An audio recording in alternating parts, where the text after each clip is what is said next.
Hello, students. Good morning to all of you. I hope all of you will be in happy situation at present. As you are aware, we are learning functions, and today's our function topic is function showing condition in past or perfect model auxiliaries or conditional clauses. All of three have same use in the sentences. હવે તમે જાણો છો કે condition એટલે કે શરત. Condition આપણે બે રીતે ભણ્યા છીએ. અર્લી યર તમને યાદ છે, કન્ડિશન ઇન પ્રેઝન્ટ અને કન્ડિશન ઇન પાસ્ટ. પછી પરફેક્ટ મોડલ ઓક્ઝિલરીઝ. તો મોડલ શબ્દથી તમે બધા પરિચિત છો કે can, may, shall, will, should, would, could, might, must, આ બધા છે એ મોડલ છે. અત્યાર સુધી તમે મોડલને સિમ્પલ ફોર્મમાં એટલે કે સાદા સ્વરૂપમાં ભણેલા હતા કે ભાઈ આઈ કેન ડ્રાઈવ ને શી કુડ ડ્રાઈવ ને એ બધું છે એ આપણે સાદા એટલે કે સિમ્પલ ફોર્મમાં એનું સ્ટડી કરતા હતા. હવે આપણે એને પરફેક્ટ એટલે કે પૂર્ણ રીતે એનો અભ્યાસ કરવાનો છે. કોઈ પણ ક્રિયાની પૂર્ણતા દર્શાવવા માટે અહીંયા આપણે પરફેક્ટ મોડલનો યુઝ શીખવાનો છે. હવે એને બીજું કહેવાય છે કન્ડિશનલ ક્લોઝિસ એટલે કે શરત દર્શાવતા વાક્યો કે ઉપવાક્યો પણ એને કહેવાય છે. બરાબર. હવે કન્ડિશનલ ક્લોઝિસમાં કેવું હશે તો કે પરસ્પર શરત અને પરિણામ દર્શાવવાનું હશે. શું હશે આ વાક્ય રચનામાં? તો કે પરસ્પર શરત અને પરિણામ અથવા તો શરત દર્શક પરિણામ પણ દર્શાવવા માટે આ વાક્ય રચનાનો ઉપયોગ થાય છે. ફરી પાછું રિપીટ કરું છું, function showing condition in past. એને બીજું કયા નામે ઓળખાય છે? Perfect modal auxiliaries. એટલે કે મોડલ નામ આવ્યું તો તમારા મગજમાં સીધા આવી જવા જોઈએ shall, will, can, may, could, might, must, આ બધું આવી જવું જોઈએ. અને ત્રીજું નામ છે એનું કન્ડિશનલ ક્લોઝિસ. તો આશા રાખું છું કે આટલું તમને સમજાઈ ગયું હશે. હવે છે એના ક્લૂઝ.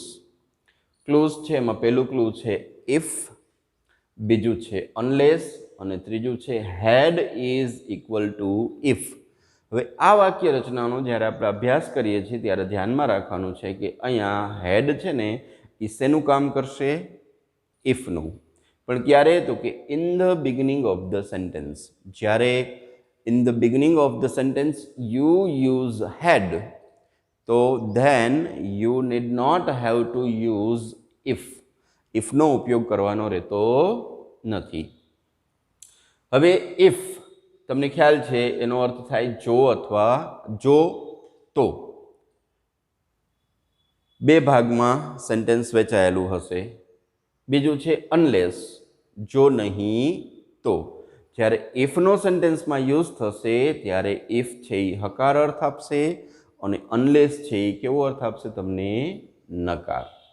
હવે એને જો સૂત્રની રીતના એટલે કે સ્ટ્રક્ચરની રીતના સમજવું હોય તમારે તો કે ઇફ પછી જે વાક્ય છે એનો પ્રથમ ભાગ હશે.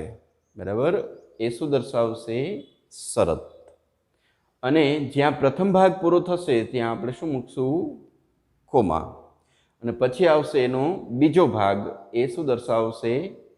પરિણામ. પણ પરિણામ કેવું? તો કે શરત દર્શક પરિણામ. તમને પરિણામ મળશે પણ કોઈ પણ શરતને આધીન. હવે જ્યાં પ્રથમ ભાગ આપણે પૂરો કરશું ત્યાર પછી આવશે બીજો ભાગ. તો એમાં કરતા પછી તમારે શું મૂકવાનું આવશે? મોડલ. મોડલ પછી હેવ અને પછી V3 અને ત્યારબાદ અધર વર્ડ્સ એટલે કે અન્ય શબ્દો. આશા રાખું છું કે તમને આટલું સમજાઈ ગયું હશે. હવે આપણે ઉદાહરણો તરફ આગળ વધીએ એના પહેલાં એક બે વાક્યો સમજી લઈએ જેથી કરીને આ વાક્ય રચનામાં તમને વધારે ખ્યાલ આવે. જો શોવિંગ કન્ડિશન ઇન પાસ્ટ અથવા તો કન્ડિશનલ ક્લોઝિસ અથવા તો પરફેક્ટ મોડલ ઓક્ઝિલરીઝ. એક ગુજરાતીનું વાક્ય તમારે યાદ રાખવાનું છે કે જો હું વહેલો ઉઠ્યો હોત તો શાળાએ સમયસર પહોંચી શક્યો હોત. અહીંયા આપણે બે અલગ અલગ સેન્ટેન્સીસ છે એને જોડવાનું કામ એક શબ્દ કરે છે. એ કયો છે? જો. જો હું વહેલો ઉઠ્યો હોત તો. હવે હકીકત શું છે? હું વહેલો ઉઠ્યો નથી, મને ઉઠવામાં મોડું થઈ ગયું છે. હવે પરિણામ કેવું આવ્યું છે? તો કે હું શાળાએ સમયસર પહોંચી શક્યો નથી. પણ આપણે શરત દર્શક પરિણામ જોઈએ છે. તો જો હું વહેલો ઉઠ્યો હોત તો શાળાએ સમયસર પહોંચી શક્યો હોત. હવે હકીકત શું આવે છે તમારી સામે? તો કે you had not got up early and you had not reached the school in time. તો આ રીતના તમે આ વાક્ય રચનાને સમજી શકો છો. એવી જ રીતના છે અનલેસ. તો અનલેસનો અર્થ થાય છે જો નહીં તો. તો જો તમે મહેનત નહીં કરો તો સારું પરિણામ મળશે નહીં. તો સારું પરિણામ મેળવવા માટે તમારે શું કરવું પડશે? કઈ શરત છે? તો કે મહેનત કરવાની શરત તમારી સામે છે, તો જ તમને એનું પરિણામ મળશે. હવે એક વસ્તુ યાદ રાખવાની છે કે ઇફ છે એ હંમેશા હકાર વાક્ય રચના છે અને અનલેસ છે એ નકાર છે. હવે જ્યારે સેન્ટેન્સમાં અનલેસનો યુઝ કરવામાં આવે છે ને, તો અનલેસવાળો જે ભાગ છે ને, એટલે કે પ્રથમ ભાગ છે અથવા તો બીજો ભાગ પણ હોઈ શકે, પણ જે ભાગમાં અનલેસ હશે ત્યાં તમારે નોટનો યુઝ કરવાનો રહેતો નથી. કારણ તો કે unless it self gives negative meaning. પછી જે પરિણામ દર્શાવતું વાક્ય છે મોડલવાળું, એમાં તમારે શરતને આધીન હકાર અથવા તો નકાર વાક્ય રચના બનાવવાની રહેશે. તો આટલું તમે ધ્યાન રાખજો. હવે આપણે આના એક્ઝામ્પલ્સને સમજવાનો પ્રયત્ન કરીએ. હું તમને બે ભાગ એના અલગ અલગ કરીને સમજાવવાનો પ્રયત્ન કરીશ. જોજો. If you had met me yesterday. Yesterday આવ્યું એટલે ઓબ્વિયસલી આપણને ખબર પડી જશે કે આપણે પાસ્ટની વાત કરવાની છે. તો કહે છે if you had met me yesterday. જો તમે મને ગઈકાલે મળ્યા હોત તો. આપણે વાક્ય રચના કઈ ભણીએ છીએ? Condition in past.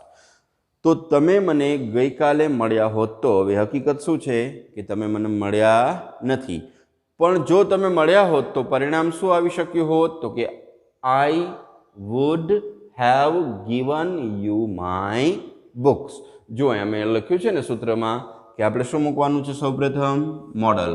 અહીંયા આવશે સબ્જેક્ટ એટલે કે કર્તા, પછી આવ્યું મોડલ, પછી છે હેવ, પછી ગિવન છે એ V3 છે, પછી ઓબ્જેક્ટ છે એટલે કે કર્મ છે, અને માય બુક્સ છે એ અધર વર્ડ્સ પણ આવી શકે છે. આશા રાખું છું ખ્યાલ આવી ગયો હશે. Next, if she had appeared. Appeared એટલે કે હાજર થવું. In competition. કોમ્પિટિશન એટલે કે સ્પર્ધામાં. હવે તમે તરત જ આનો મિનિંગ પકડી લ્યો કે જો તેણી સ્પર્ધામાં હાજર રહી હોત તો. હવે તમને શું જાણવા મળે છે આ વાક્યથી? તો કે તેણી હાજર રહી નથી. She had been absent in competition.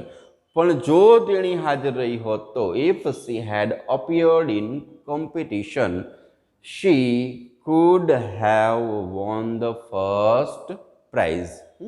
તેણી પ્રથમ ઇનામ જીતી શકી હોત. અહીંયા જુઓ, મોડલમાં તમે મેક્સિમમ, કુડ, વુડ અને માઇટનો યુઝ કરી શકો છો. હવે આ ત્રણેયના યુઝિસ તમને ખ્યાલ હશે તો એનો યુઝ કરવામાં તમને કોઈ તકલીફ પડશે નહીં. કુડ, વુડ અને માઇટ. અને ઘણી બધી વખતે કુડ મૂકો તો પણ ચાલશે અને વુડ મૂકશો સેન્ટેન્સમાં તો પણ ચાલશે. ખ્યાલ આવી ગયો? હવે આપણે નેક્સ્ટ એક્ઝામ્પલ જોઈએ. If you had gone earlier. બરાબર, આટલાનું પહેલાં ગુજરાતી કરી લેવાનું આપણા મનમાં. If you had gone earlier. જો તમે વહેલા ગયા હોત તો. હવે તમને ખબર પડી ગઈ કે આ ભાઈ છે એ વહેલા ગયા નથી, પણ જો વહેલા ગયા હોત તો આપણે કયું પરિણામ આવી શકત? તો કે you might have got the train. તમે ટ્રેન મેળવી શક્યા હોત કે તમને ટ્રેન મળી શકી હોત, તો હકીકત શું છે કે તમે વહેલા પણ નથી ગયા અને તમને ટ્રેન પણ મળી નથી. તો ટ્રેન પકડવાની શરત શું હતી? વહેલું જવું. અને વહેલા ગયા હોત તો પરિણામ શું આવ્યું હોત? might have got the train, તમને ટ્રેન મળી શકી હોત. હવે સેન્ટેન્સ આપણે એનું એ જ રાખીએ છીએ. આપણે યુઝ શેનો કરશું? unless. unless you had gone earlier. સમજો, મેં શું કીધું તમને કે when you use unless, તો ત્યાં તમારે unless વાળા ભાગમાં નોટ મૂકવાનું નથી, પણ એનો અર્થ કેવો આવશે? નેગેટિવ મિનિંગ તમને આપશે. જુઓ, unless you had gone earlier, જો તમે વહેલા ન ગયા હોત તો. હકીકત શું છે? વહેલા ગયા છે. પણ જો તમે ન ગયા હોત તો you might not have got the train, તમે ટ્રેનને પકડી શક્યા ન હોત અથવા તો તમને ટ્રેન મળી ન હોત. હવે શું છે અહીંયા આખો અર્થ શું છે કે તમે વહેલા પણ ગયા છો અને તમને ટ્રેન પણ મળી ગઈ છે. ખ્યાલ આવી ગયો હશે? Next, had Vaibhav tried hard, as I told you earlier, કે આ વાક્ય રચનામાં had છે, it is equal to if, અને ક્યાં આવ્યું છે? in the beginning of the sentence. તો had Vaibhav tried hard, જો વૈભવે સખત મહેનત કરી હોત તો. શરત આવી ગઈ, ભાઈએ કરી જ નથી તો he would have obtained, એટલે કે મેળવવું કે પ્રાપ્ત કરવું, the first rank. જો વૈભવે મહેનત કરી હોત તો એને ફર્સ્ટ રેન્ક મળ્યો હોત અથવા તેને મેળવ્યો હોત, પણ મહેનત કરી નથી અને રેન્ક પણ મળ્યો નથી. હવે સેન્ટેન્સ એ જ છે, આપણે એમાં શેનો યુઝ કરશું? unlessનો. unless Vaibhav had tried hard, જો વૈભવે ખૂબ મહેનત ન કરી હોત તો.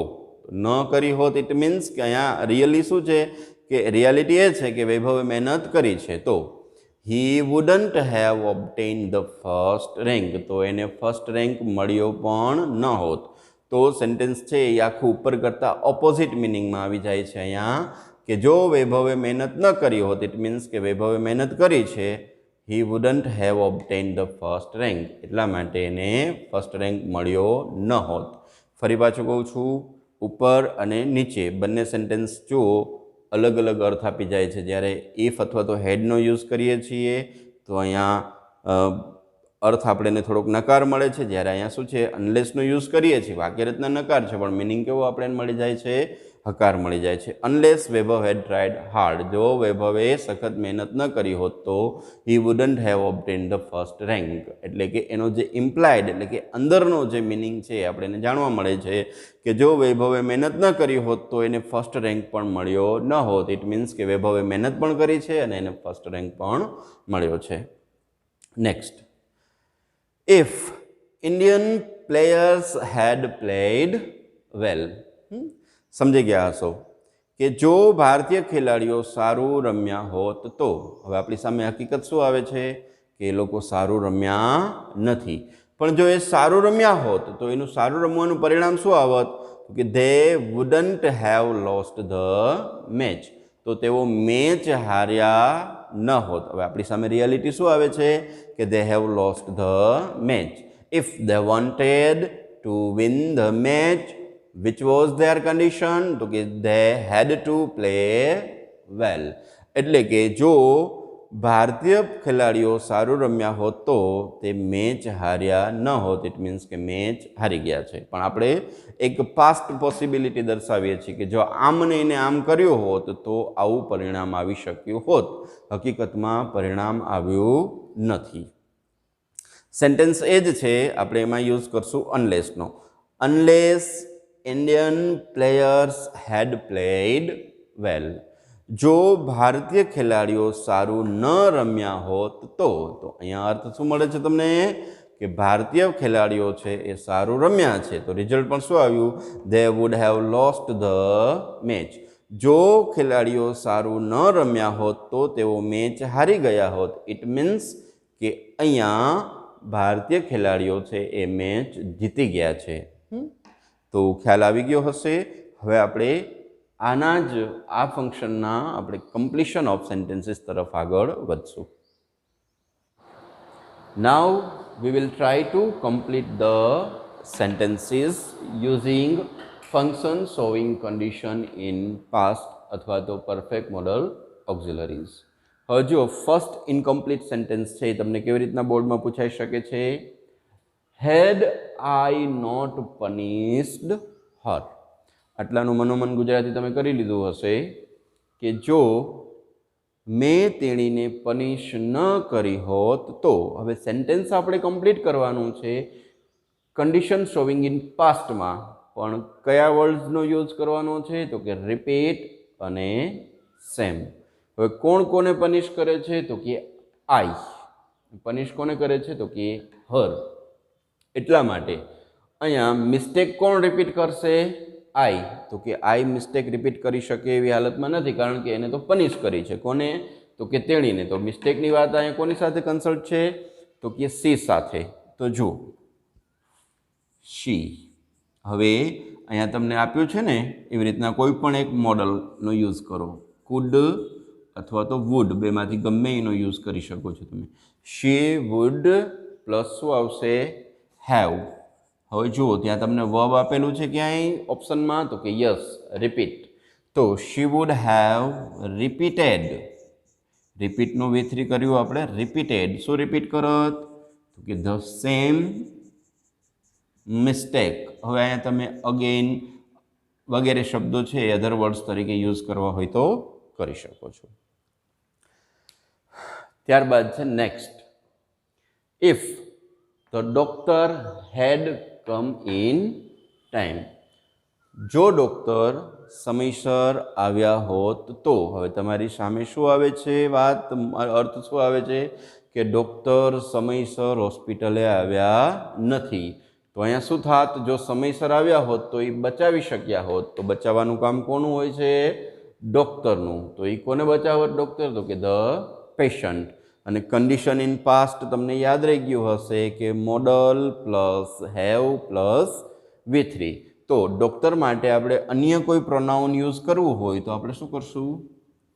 હી, કુડ, પછી હેવ. વર્બ ઓલરેડી તમને આપેલું છે, એનો V3 શું થશે? Saved. He could have saved the patient. તો એ દર્દીને બચાવી શક્યા હોત. ઇટ મીન્સ ડોક્ટર સમયસર આવ્યા પણ નથી અને દર્દી બચ્યો પણ નથી. થર્ડ, શરૂઆતમાં ઇનકમ્પ્લીટ ભાગ આપી દીધો છે ને પાછળના ભાગમાં તમને કમ્પ્લીટ ભાગ આપ્યો છે. એટલે કે જે મોડલ એના પરફેક્ટ ફોર્મમાં એને પછીના સેન્ટેન્સમાં યુઝ કર્યું છે. જુઓ, I would have called you. તો હું તમને ફોન કરી શક્યો હોત. હવે આ છે એ પરિણામ છે, પણ એની શરત આપણે ફાઇન્ડ આઉટ કરવાની છે. તો જુઓ, ગીવ અને મોબાઈલ નંબર, આ બે વર્ડ્સનો યુઝ કરવાનો છે આપણે. તો જુઓ, I would have called you. તો કોણ કોને કોલ કરશે? તો કે I would have called you. તો આપણે જ્યારે સેન્ટેન્સ છે એને કમ્પ્લીટ કરવાની ટ્રાય કરશું તો આ રીતના કરશું. હેડ. હેડ પછી આપણે આઈ નહીં મૂકીએ પણ યુ. Had you. હવે ગીવનું V3 given. Had you given me બરાબર યોર મોબાઈલ નંબર. થોડુંક આડાવડું છે, સમજી લેજો. Had you given me your mobile number. જો તમે મને તમારા મોબાઈલ નંબર આપ્યા હોત તો મેં તમને કોલ કર્યો હોત અથવા હું કોલ કરી શક્યો હોત. હકીકત શું છે કે તમે મને તમારા મોબાઈલ નંબર આપ્યા નથી. હવે એકાદ સેન્ટેન્સ આપણે અનલેસ વાળું જોઈએ. Unless she had appeared in the class. મનમાં ને મનમાં તમે એનો મિનિંગ છે એ સમજવાનો પ્રયત્ન કરો. Unless she had appeared in the class. જો તેણી ક્લાસમાં હાજર ન રહી હોત તો. હકીકત શું છે? હાજર રહી છે. તો unless she had appeared in the class. જો તેણી ક્લાસમાં હાજર ન રહી હોત તો શું થઈ શક્યું હોત? મિસ્ડ. તો વાત એક જ સબ્જેક્ટની છે તો કે સી કુડ હેવ મિસનું V3 missed and inspirative speech. જો તેણી હાજર ન રહી હોત તો તેણી એક ખૂબ જ ઇન્સ્પિરેટિવ સ્પીચ છે એ મિસ કરી ગઈ હોત. હકીકત શું છે કે તેણી હાજર પણ રહી છે અને સ્પીચને એને એન્જોય પણ કરી છે. લાસ્ટ સેન્ટેન્સ છે એ પણ શરૂઆતમાં ઇનકમ્પ્લીટ છે. The teacher would have, I am sorry, અહીંયા થોડીક લખવામાં મિસ્ટેક થઈ ગઈ છે. The teacher would have punished her. શિક્ષક છે એને પનિશ કરી શક્યા હોત, પણ શરત શું છે તો કે કન્ફેસ કરી લેવાની વાત છે. શું કન્ફેસ કરી લેવાની છે તો કે એનો ફોલ્ટ. તો અહીંયા તમે અનલેસથી પણ બનાવી શકો છો અને ઇફથી પણ બનાવી શકો છો. જુઓ, unless she had confessed her fault. જો તેણીએ તેનો ફોલ્ટ કન્ફેસ સ્વીકાર્યો ન હોત, તો કબૂલી ન લીધો હોત, તો ટીચરે એને પનિશ કરી હોત. હકીકત શું છે તો કે ટીચરે એને પનિશ કરી નથી, કારણ તો કે એને એને જે ફોલ્ટ છે એ કન્ફેસ કરી લીધો છે. હવે તમે આને અનલેસની જગ્યાએ ઇફથી લખવું હોય તો પણ લખી શકો છો. If she had not confessed her fault,